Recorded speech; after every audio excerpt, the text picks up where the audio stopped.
지금으로부터 약 3,500년 전 약 200만 명이나 되는 어마어마한 인구가 애굽 땅을 박차고 나갔습니다. 이들은 이제 바로의 명령에 따라 움직이던 애굽의 노예, 바로의 종이 아닙니다.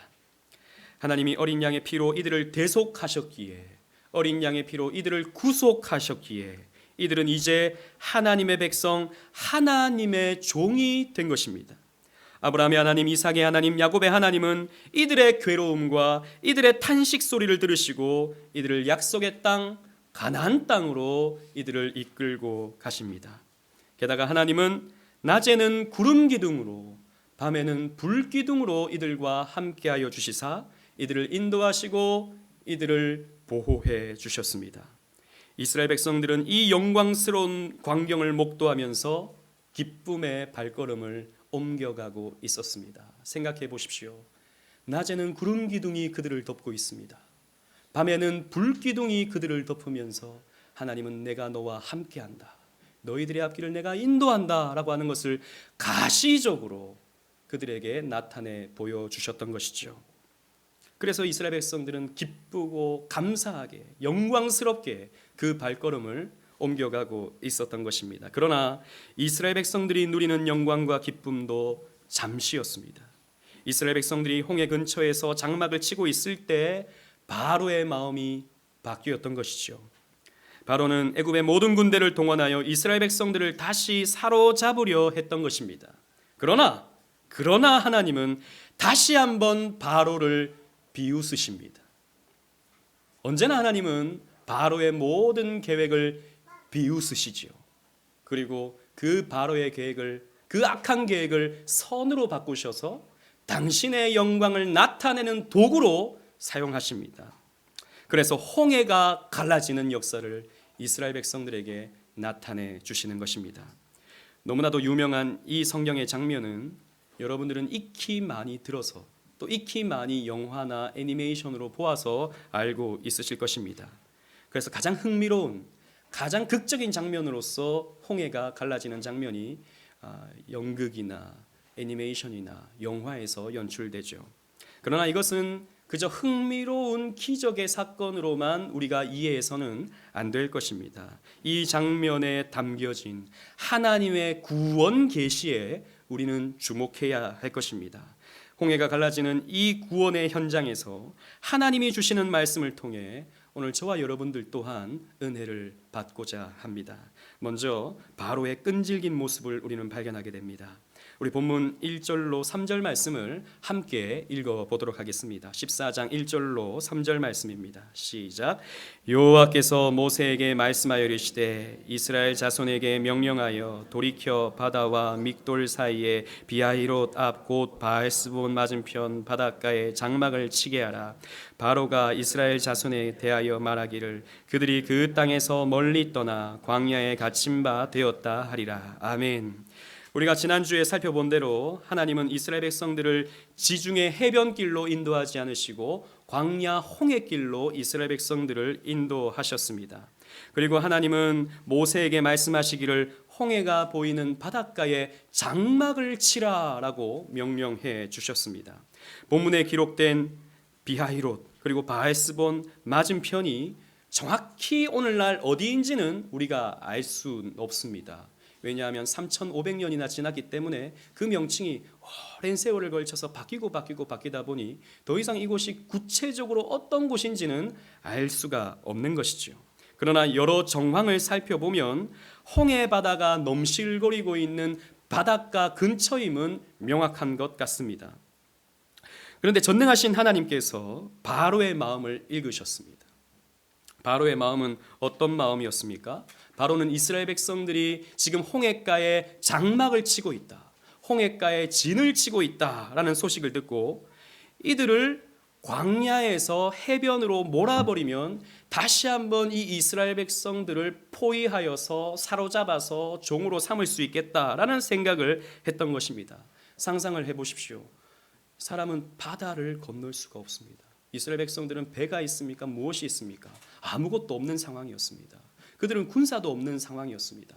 그래서 광야를 지나고 있는 이 이스라엘 백성들을 홍해가로 몰아버리면 이들은 쉽게 포위될 수 있는 상황이었던 것이죠. 그래서 빨리 군대를 몰면 이 이스라엘 백성들을 사로잡아 올 수 있겠다라고 바로는 생각을 했던 것입니다. 하나님은 이 바로의 생각을 읽으셨던 것이죠.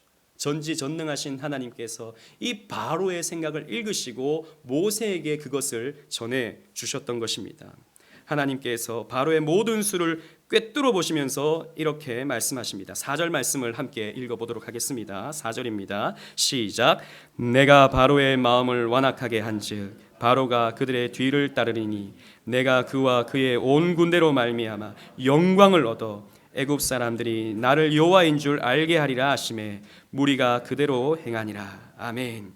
하나님은 그 바로의 완악한 마음을 그 상태로 내버려 두셨습니다. 그리고 그 군대를 출동시키도록 섭리적으로 허용하셨습니다. 하나님이 이렇게 하신 것은 이런 바로의 완악한 마음과 그 군대의 출동을 통해서 하나님의 영광을 나타내시고자 했던 것입니다. 그래서 애굽 사람들로 하여금 진정 하나님을 여호와인 줄, 하나님은 정말 살아계신 분이신 줄, 정말 두렵고 무서운 분이신 것을, 이스라엘 백성들을 지키시는 저 하나님이 얼마나 위대한 분이신 줄을 그 애굽 사람들로 하여금 나타내시고자 했던 것입니다. 하나님의 말씀대로 바로는 군대를 출동시킵니다. 5절로 7절 말씀을 제가 읽어보겠습니다.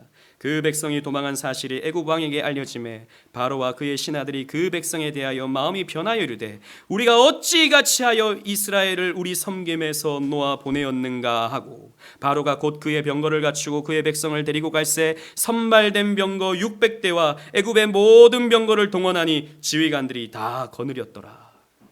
완악한 바로는 끈질기게 마지막 발악을 하고 있습니다.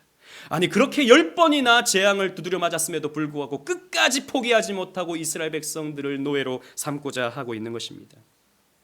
이전에는 이 이스라엘 백성들이 다 성을 지어주고 건축물을 지어주고 필요한 일들을 다 수종 들면서 애굽 사람들을 편하게 했는데 지금 이스라엘 백성들이 떠나가니 수종 들 사람이 없습니다.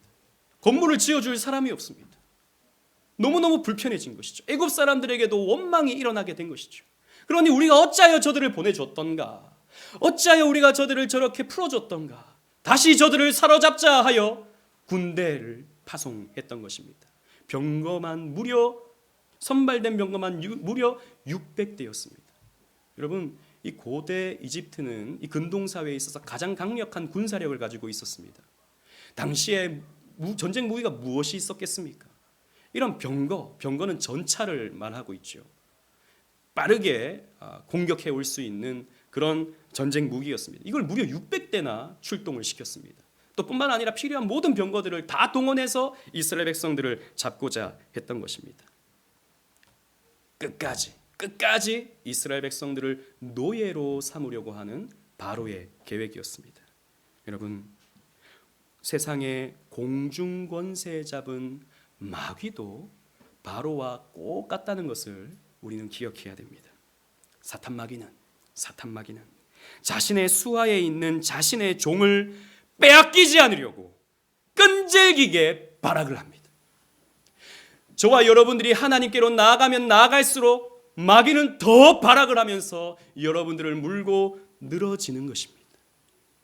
여러분, 그래서 우리는요, 진지하게 신앙을 갖게 되면, 진지하게 신앙생활 하려고 하면 할수록, 여러분들이 하나님께로 발걸음을 더 가까이 하려고 할수록 마귀의 공격은 더 극심해진다는 것을 기억해야 됩니다. 마귀는 여러분들을 포기하지 않습니다.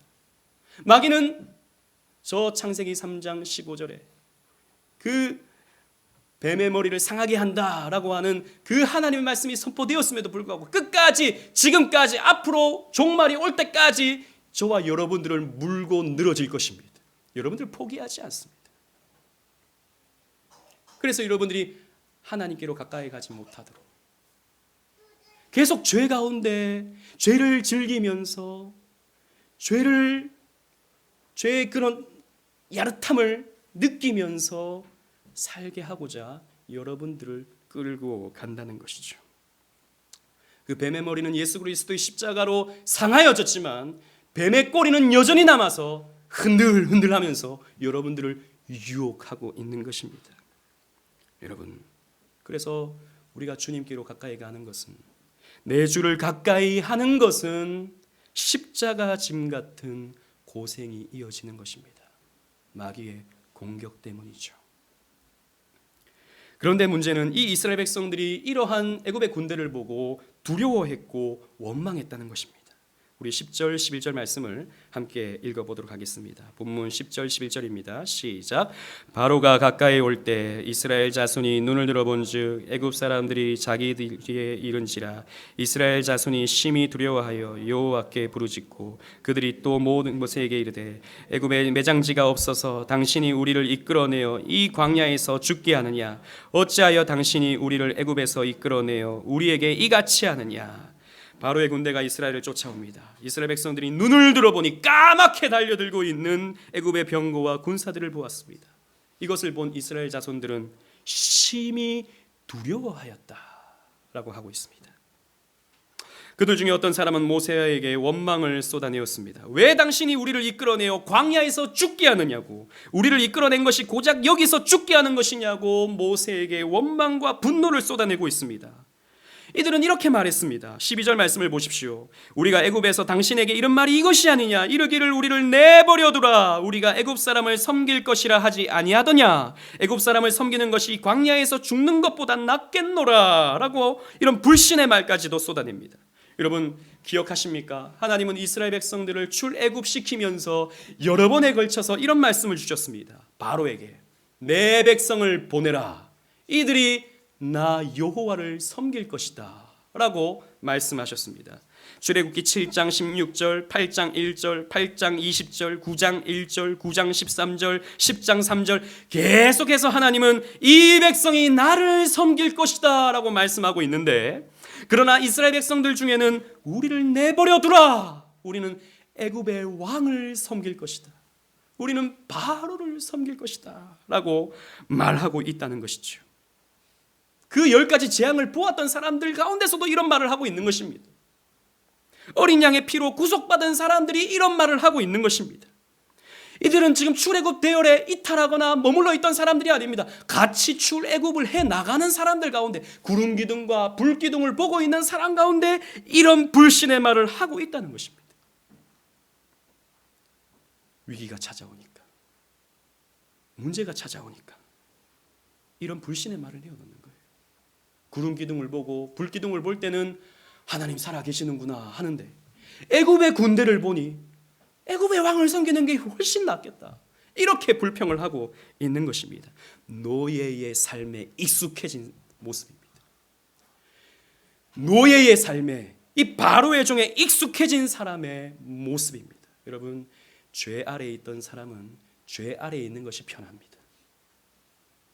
죄를 짓던 사람은 계속 죄를 짓는 것이 훨씬 편합니다.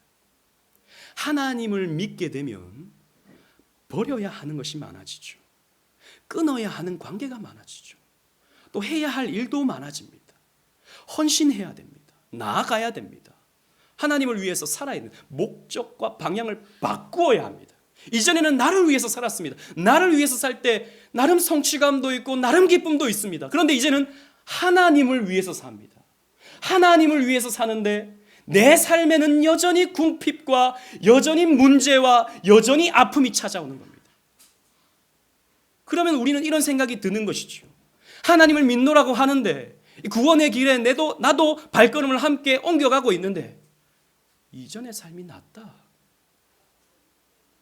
이전의 삶이 좀 더 나았던 것 같다 라고 하는 생각이 드는 것입니다.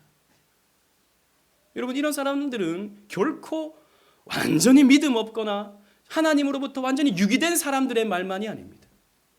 하나님을 믿고 있는, 하나님을 믿는다고 말하고 있는, 그리고 구원의 길을 함께 걷고 있는 사람들의 말입니다. 물론 불신의 말이죠. 너무나도 미약한 신앙의 소유자의 말일 수도 있겠습니다. 그러나 여러분, 우리는 그러하지 않는 것 같습니까? 우리는 이 말씀으로부터 완전히 벗어나 있는 것 같습니까? 그게 그렇게 쉽지가 않다라는 것입니다. 우리는 하나님을 믿지만 이 구원의 행렬에 우리도 동참하고 있지만 여전히 죄의 미련을 두고 살아가는 것이죠. 여전히 세상에 미련을 두고 살아가는 것입니다. 그때가 그리운 것입니다. 그때가 좋았지라는 생각이 혹여나 드는 것입니다. 그러나 여러분, 우리가 그렇다고 하여 돌아갈 수가 있겠습니까? 우리가 그렇다고 하여 저 마귀의 손아귀로, 저 사탄의 그 아래로 우리가 다시 돌아갈 수 있겠습니까? 우리가 다시 진흙탕으로 들어가서 우리의 몸을 더럽힐 수 있겠습니까? 그럴 수가 없다라는 것이죠. 여러분, 우리는 이렇게 신실하지 못할 때가 있습니다. 우리는 하나님을 믿지만 이렇게 믿음직한 모습을 나타내 보이지 못하는, 여전히 부족하고 여전히 이런 나약한 모습을 나타내 보일 때가 있습니다. 그러나 우리에게 소망이 있는 것은 우리는 신실하지 못하지만 하나님은 신실하시다라는 것입니다. 우리는 너무나도 나약하지만 하나님은 너무나 강하시고 위대하시다라는 것입니다. 하나님은 신실하지 못한 이스라엘 백성들에게 당신의 신실하심을 나타내십니다. 반전 드라마를 펼쳐 가시는 것입니다. 그래서 홍해에서 하나님의 열심을 나타내십니다. 우리 13절 14절 말씀을 함께 읽어보도록 하겠습니다. 13절 14절입니다. 시작. 모세가 백성에게 이르되 너희는 두려워하지 말고 가만히 서서 여호와께서 오늘 너희를 위하여 행하시는 구원을 보라. 너희가 오늘 본 애굽 사람을 영원히 다시 보지 아니하리라. 여호와께서 너희를 위하여 싸우시리니 너희는 가만히 있을지니라. 아멘. 모세는 외쳤습니다. 너희 하나님께서 너희를 구원하신다라고 말입니다. 모세는 두 번이나 너희는 가만히 있어라 라고 말씀하고 있습니다. 여러분 보십시오. 모세는 이제 더 이상 뒤에서 우물쭈물 주저하는 모세가 아닙니다. 이전에 하나님 못합니다, 보낼만한 자를 보내소서라고 하던, 그래서 계속 하나님께 불평하고 원망하던 그런 모세가 아닙니다. 하나님께 쓰임받으면서 애굽에서 자신을 통해 역사하시는 하나님을 보면서 하나님에 대한 분명한 믿음과 신뢰가 쌓여있는 성숙된 모세를 하나님께서 사용하십니다. 그리고 하나님께서는 이미 모세에게 어떻게 일이 진행될 것인 것을 1절로 4절에 미리 알려주셨죠. 모세는 이것을 믿었습니다. 그래서 이 위기가 하나님의 영광이 드러나는 도구임을, 사건임을 알고 있었던 것이죠. 그래서 너희는 두려워하지 말고 가만히 있어서 여호와께서 오늘 너희를 위하여 행하시는 구원을 보라 라고 담대히 외칠 수 있었던 것입니다. 우리는 이 모세의 외침에서 구원의 아주 중요한 특성을 발견할 수 있습니다. 그것은 바로 구원의 주체는 오직 하나님이시다라는 것입니다. 여러분, 구원의 주체는 오직 하나님이십니다. 하나님은 우리의 구원을 우리와 함께 협력해 나가지 않으십니다. 하나님은 모노기즘, 홀로 독단적으로 우리의 구원을 시작과 진행과 마무리해 나가시는 하나님이십니다. 왜 그렇게 하시겠습니까? 왜 하나님은 홀로 당신의 구원을 이루시는 것이겠습니까? 우리가 신실하지 못하기 때문입니다. 우리의 노력과 애씀과 우리의 공로로 구원을 이루어 간다면, 그래서 하나님의 은혜를 부어주시고 우리가 나름 노력하고 애써서 우리의 열심으로 구원을 이루어 간다면 우리는 실패하고 맙니다. 우리는 광야 행렬 가운데 있는 이스라엘 백성들과 비슷하기 때문입니다. 우리는 쉽게 원망합니다. 우리는 쉽게 불평합니다. 우리는 쉽게 의심합니다. 어쩔 때는 가슴이 뜨거워서 하나님 영광 위에 살겠노라고 몸부림치지만 어쩔 때는 믿음이 없어서 하나님이 과연 나를 사랑하시기는 하시는가? 라고 하는 불신의 생각을 하기도 하는 것이 저와 여러분들의 모습이다라는 것입니다. 그렇기 때문에 하나님께서 단독적으로 구원을 이루어 가신다는 것은 우리에게 있어서 복음입니다. 너희는 가만히 있어라. 너희는 이 홍해를 가는 데 있어서 아무것도 할 수 있는 것이 없다. 너희들은 이 전쟁에 있어서 너희들은 아무것도 안 해도 된다. 하나님께서 하신다. 너희들은 두려워하지 말고 가만히 서 있어라 라고 성경은 우리에게 가르쳐주고 있는 것입니다. 그런데 인간은 끊임없이 자꾸 이 구원의 행렬에 자기가 뭔가를 보태기를 원합니다. 그래도 하나님, 제가 이 정도는 쓰임을 받아야죠. 제가 구원에 있어서 이 정도의 모습은 보여야죠 라고 하면서 우리의 애씀과 우리의 노력과 우리의 어떠한 공로를 자꾸 보태기를 원하죠. 그것이 무엇입니까? 그것이 교만입니다.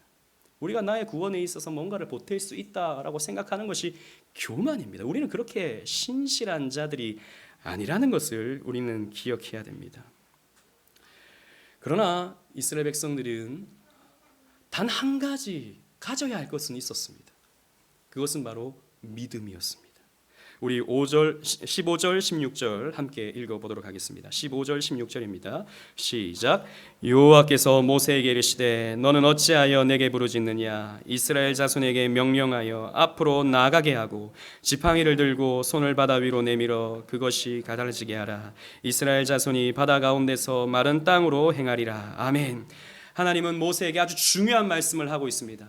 앞으로 나아가라 라고 하는 말씀입니다. 홍해가 길을 가로막고 있는데 어떻게 앞으로 나아갈 수 있는 것입니까? 그런데도 불구하고 이스라엘 백성들은 그 홍해 앞으로 나아가야 했습니다. 애굽으로 돌아갈 수 없기 때문이죠. 다시 바로의 종이 되어서는 안 되기 때문입니다. 그래서 하나님의 백성은 앞으로 나아가야 했습니다. 그래서 하나님은 모세에게 지팡이를 들고 손을 바다 위로 내밀게 하여 갈라지게 하고 이스라엘 백성들은 그 바다 사이를 건너가야만 했습니다. 여러분 본문 21절 22절을 보십시오. 21절 22절 제가 읽어보겠습니다. 모세가 바다 위로 손을 내밀매 여호와께서 큰 동풍이 밤새도록 바닷물을 물러가게 하시니 물이 갈라져 바다가 마른 땅이 된지라. 이스라엘 자손이 바다 가운데를 육지로 걸어가고 물은 그들의 좌우에 벽이 되니라고 했습니다. 모세가 순종했을 때 하나님은 초자연적인 기적으로 바다를 가르셨습니다. 큰 동풍이 불어 물이 갈라져 바다가 마른 땅처럼 된 것입니다. 여러분 홍해가 갈라지는데 이스라엘 백성들은 아무것도 한 것이 없죠. 그러나 그들이 해야 할 것은 믿음으로 그 바다 사이를 걷는 것이었습니다. 물론 하나님께서 기적적으로 그 홍해를 갈라주셔서 그 길을 걸어가라고 하시지만 실제로 그 길을 걷는 것은 또 그렇게 쉬운 것은 아닐 것입니다. 바로 물이 벽이 되어서 옆에 있는데요, 안전하다는 것을 알아도 그 사이를 걷는 것은 쉬운 것이 아닙니다. 제가 조금 다른 비유가 되겠지만 제가 중학교 때 소풍을 갔을 때 여러분들도 많이 가보셨겠지만 놀이공원에 가면 귀신의 집 같은 것이 있습니다. 다 압니다. 귀신이 아니라는 걸, 가짜라는 걸. 그냥 사람들을 놀래키기 위해서 만들어 놓은, 그냥 한번 웃자고 만들어 놓은 도구인 것을 우리는 잘 알고 있습니다. 그런데 들어가면 깜깜한 거예요. 깜깜한 거예요. 그리고 어디서 뭐가 나타날지 모르는 겁니다. 그런데 들어가면 안전하다는 것 알고 있고 사람들이 다 만들어 놓은 것이라는 걸 알고 있지만 두려운 겁니다. 바다 사이에 길이 났습니다. 여러분 같으면 즐겁고 감사하는 마음으로 뛰어 들어가겠습니까? 그렇지 않습니다. 무섭습니다. 두려워요. 그러나 그들은 믿음으로 걸어가야 했습니다. 아더 핑크는요, 이 홍해가 갈라지고 이스라엘 백성들이 걸어가는 이 장면을 어떻게 상상으로 표현했냐면, 처음부터 물이 쫙 갈라져서 저 끝까지 뭇까지 길이 난 것으로 이스라엘 백성들이 걸어간 것이 아니라 이스라엘 백성들이 발을 딛는 것만큼 물이 갈라졌을 것이다 라고, 이렇게, 물론 성경에서 거기에 대해서 뚜렷하게 말씀하고 있지만 아더 핑크라고 하는 신학자는 그렇게 나름 신학적 상상력을 동원하여 이해를 했습니다. 왜냐하면 히브리서 11장 29절 말씀을 한번 보십시오. 주부에 있습니다. 다 같이 한번 읽어보도록 하겠습니다. 시작. 믿음으로 그들은 홍해를 육지같이 건넜으나 애굽 사람들은 이것을 시험하다가 빠져 죽었으며. 이스라엘 백성들이 무엇으로 홍해를 건넜습니까? 믿음으로 건넜습니다. 담대함이 필요했던 거예요. 하나님에 대한 굳은 신뢰가 필요했던 것입니다. 물론 이전에는 원망하기도 하고 이전에는 두려워하기도 했지만 이제는 하나님을 믿는 그 믿음으로 두렵지만 그 바다 사이를 걸어갔던 것입니다. 여러분, 우리에게도 이것이 필요합니다. 하나님의 말씀에 순종할 때에 우리에게는 담대함이 필요합니다. 하나님의 말씀을 우리가 믿을 때에 우리에게는 담대함이 필요합니다. 그래서 믿음의 발걸음을 내디딜 때 손해를 감수하고서라도 우리는 그 발걸음을 내딛어야 됩니다. 그럴 때 하나님이 역사하신다라는 것입니다. 그럴 때 하나님께서 당신의 구속의 역사를 나타내신다라는 것입니다. 우리도 마찬가지죠. 우리도 앞으로 나가야 합니다. 다시는 저 애굽, 저 세상으로 불신의 상태로 우리는 돌아갈 수가 없기 때문입니다. 우리는 저 바로 사탄의 노예로 죄 가운데 뒹굴면서 살 수 없습니다. 두렵지만 앞으로 나가야 하는 것입니다. 하나님께서 우리를 책임져 주시리라 믿고 앞으로 나가야 하는 것입니다. 예수님도 이런 말씀을 하셨습니다. 누가복음 9장 62절 말씀입니다. 다 같이 한번 주부에 있는 말씀 읽어보겠습니다. 시작. 예수께서 이르시되 손에 쟁기를 잡고 뒤를 돌아보는 자는 하나님의 나라에 합당하지 아니하니라 하시니라. 아멘. 손에 쟁기를 잡았으면 이제는 밭을 갈아야 됩니다. 이제는 사명 감당해야 됩니다. 그런데 이것을 놓고 돌아갈까? 이것을 놓고 돌아갈까? 이렇게 생각하고 뒤를 돌아보는 자는 하나님 나라에 합당하지 않는 것입니다. 우리는 앞으로 나아가야 하는 것이죠. 여러분, 자전거를 타면 자전거는 두발 자전거죠. 일반적으로 자전거가 바로 세워지기 위해서는 계속 페달을 밟아야 됩니다. 가만히 서 있으면 좌우로 넘어지게 되어 있습니다. 너무 천천히 가도 넘어지게 되어 있습니다. 앞으로 나아가야 됩니다. 우리의 신앙생활은 이와 같습니다. 페달을 계속 돌려서 앞으로 나아갈 때 우리의 신앙은 바로 세워질 수 있는 것입니다. 멈추면 안 됩니다. 자전거로 뒤로 돌아갈 수 있습니까? 후진되는 자전거가 있나요? 제가 알기로는 없는 것 같은데 안 되는 것입니다. 넘어집니다. 사고 납니다. 마찬가지인 것입니다. 여러분들은 앞으로 나가셔야 됩니다. 성화의 진전을 위해서 앞으로 나가셔야 됩니다. 뒤를 돌아보지 마십시오. 그 옛날 진흙탕에서 뒹굴던 때를 추억하지 마십시오. 그것은 부끄러운 때입니다. 그것은 참으로 불쌍할 때입니다. 앞으로 나아가십시오. 앞으로 나아가실 때 홍해는 갈라진다라는 것입니다. 그리고 우리가 믿음으로 앞으로 나아가게 되면 하나님께서 우리 대신 싸워주십니다. 14절 말씀에도 여호와께서 너희를 위하여 싸우시리니 너희는 가만히 있을지니라 라고 말씀하고 있습니다. 여러분, 전쟁은 하나님께 속한 것입니다. 우리는 하나님을 믿는 믿음으로 전진하기만 하면 하나님께서 모든 것을 주장해 주셔서 하나님께서 모든 전쟁을 대신하게 해주셔서 우리에게 승리를 보장해 주십니다. 하나님의 싸우심을 보십시오. 19절 20절 말씀을 한번 다 같이 읽어보겠습니다. 시작. 이스라엘 진 앞에 가던 하나님의 사자가 그들의 뒤를 옮겨 가매 구름 기둥도 앞에서 그 뒤로 옮겨 애굽 진과 이스라엘 진 사이에 이르러 서니 저쪽에는 구름과 흑암이 있고 이쪽에는 밤이 밝음으로 밤새도록 저쪽이 이쪽에 가까이 못하였더라. 아멘.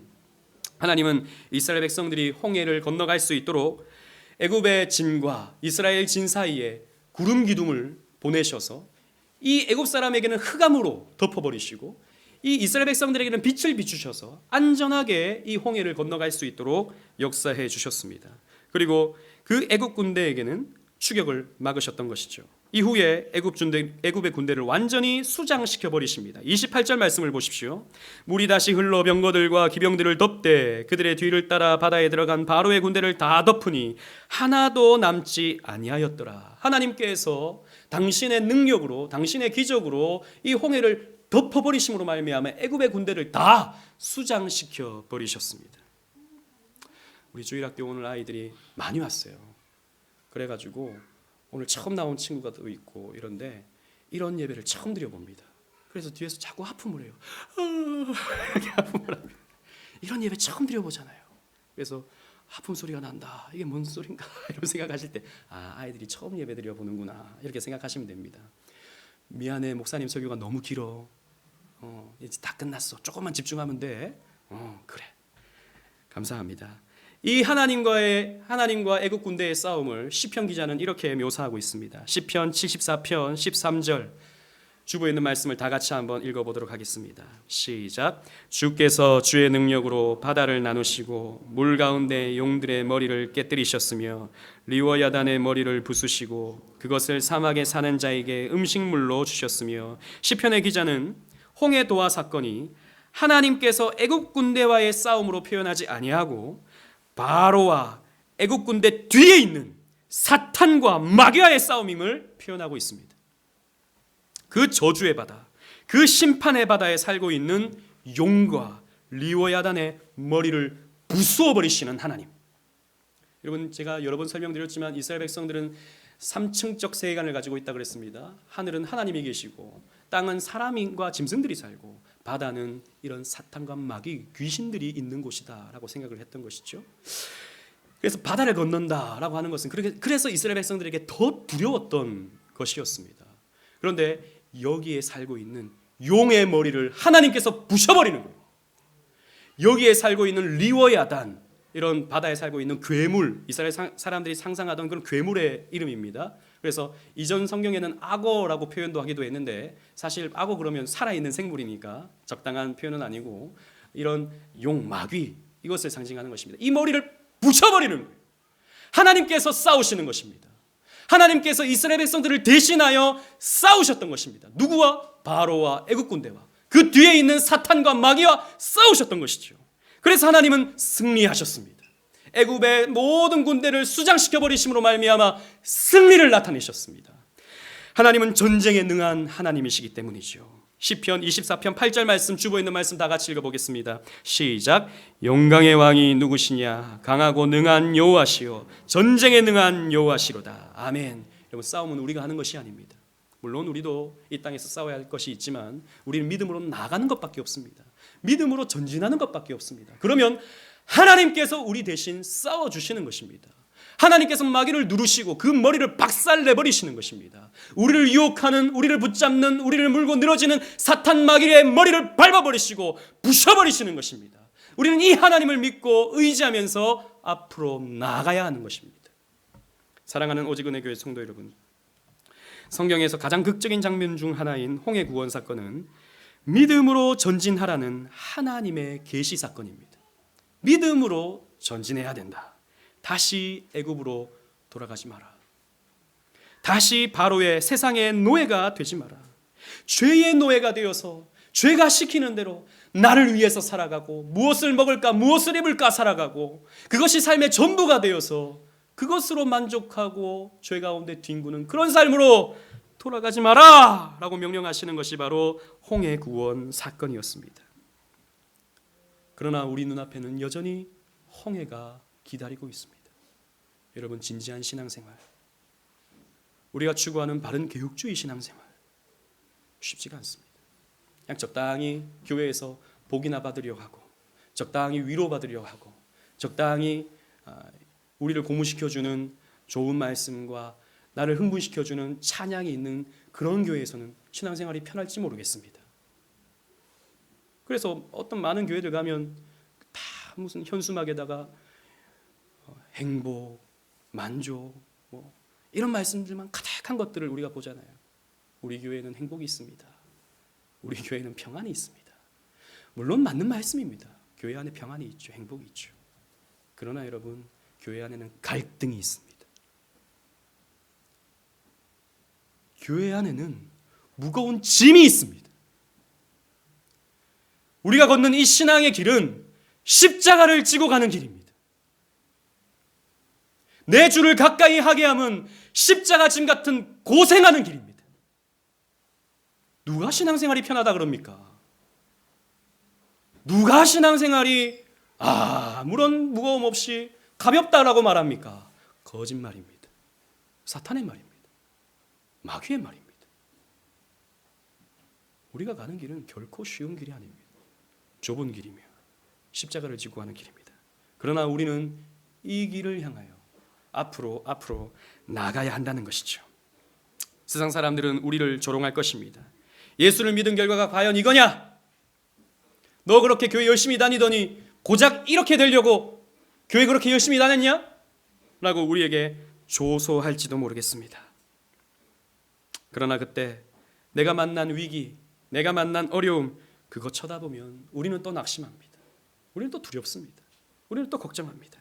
그때 여러분, 우리는 하나님을 바라봐야 됩니다.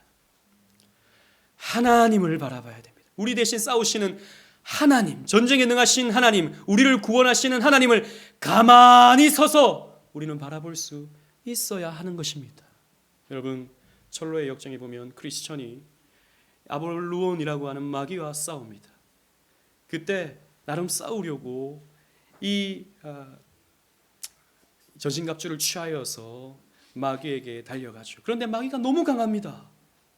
마귀가 너무 무섭습니다. 마귀가 가지고 있는 무기가 너무나도 강력합니다. 그래서 크리스천도 낙심하여서 뒤를 돌아갈까 하는 생각을 합니다. 크리스천도 사람이기 때문이죠. 뒤로 돌아서서 도망을 할까 생각을 합니다. 그런데 가만히 생각해 보니 뒤에는 아무런 보호 장구가 없습니다. 앞에는 호신경이 있고 앞에는 온갖 무기를 가지고 있지만 뒤에는 자기를 보호해 줄 수 있는 것이 아무것도 없더라는 것이죠. 정말 존 버녀는 우리 신앙생활에 있어서 아주 중요한 어떤 정보를, 내용을 우리에게 전해줍니다. 여러분, 뒤돌아서면 마귀가 우리를 죽이는 것입니다. 뒤돌아서면 마귀가 우리를 죽이는 것입니다. 그래서 우리는 앞으로 나아가는 것이죠. 앞으로 나아가는 수밖에 없는 것입니다. 여러분, 믿음으로 믿음의 발걸음을 내딛어 봅시다. 믿음으로 물러서지 아니하고 앞으로 나아가십시다. 하나님께서 우리를 대신하여 싸워주시고 그 승리를 우리에게 주실 것입니다. 여러분들의 삶에, 여러분들의 앞에 막혀진 모든 것들이 홍해처럼 열리게 되는 기적이 여러분들의 삶에 나타나게 될 것입니다. 그 은혜를 삶 속에서 체험하시는 저와 여러분들 되시기를 주님 이름으로 축원합니다. 아멘.